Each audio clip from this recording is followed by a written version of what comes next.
Esinglarda bo'lsa, yaqin 2 yil oldin Xitoydan tovar zakaz qilish rosa urfga chiqqandi. Chunki O'zbekiston bozorida Xitoy bozoridagidek keng assortimentdagi tovarlarni topish juda ham qiyin edi. Tovar zakaz qilib bo'lib, uni 15-20 kun kutishni o'zi bo'lmas edi. Xitoyliklar biram aqlli, o'zbeklarni o'ylab O'zbekistonning ichiga Xitoy bozorini olib kirishyapti. Oltiariqda joylashgan eng katta savdo markazining 4 qavatdan 3 qavatini shu Xitoy bozori egalladi. Keling, sizlar bilan bu savdo markazini o'zim qisqachagina obzorchik qilib beraman. Bu savdo markaziga kirganlar bor, kirmaganlar bor. Masalan, o'zim ham birinchi marta kirishim. Binoning birinchi qavatida har xil sotuv ofislari, Xitoyning YSHG savdo bo'limi esa ikkinchi qavat, ya'ni bolalar детский kiyimlar qavatidan boshlanadi. 3-qavatda erkaklar kiyimi, 4-qavatda esa ayollar kiyimi. Batta zo'r marketing ishlatilgan, nima aytayman. Xitoylar ham biladi-da, o'zbek ayollarimiz oilam, bola chaqam deb yashashini. Ayollar kiyimi 4-qavatda joylashgan.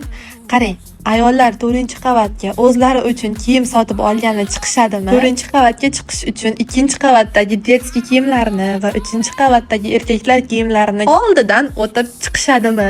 Ana endi batdagi narxlarning arzonligini ko'rib, farzandimga hech bo'lmaganda bitta futbolkacha olali, bitta ko'ylakcha olali deyishadi va olishadi ham. Masalan, o'zim ham bugun shunchaki bir aylanib chiqay degan maqsadda kirgandim, lekin batdagi narxlarni ko'rib, to'g'risi og'zim ochilib qoldi. Bu yerda ham komfort, issiq havo, tiqilinch joy va chang yo'llar yo'q. Muhimi, hammasi tartib bilan joylashtirilgan. Narxlar esa juda ham arzon. Video davomida narxlarni ko'rsatib chiqqanman. Ayniqsa o'ramagan qizlarimiz uchun juda ham zo'r narsalar bor ekan. Ko'rib ko'zlarim kiyib ketdi. Ko'rib turganingizdek, do'kon hali to'liq to'ldirilmagan. Hattoki hali ochilish marosimi ham bo'lgan. Yanada to'liq obzor qiziq bo'lsa, keyingi qo'yadigan videolarni o'tkazib yubormaslik uchun obuna bo'lib qo'ying. Xayr.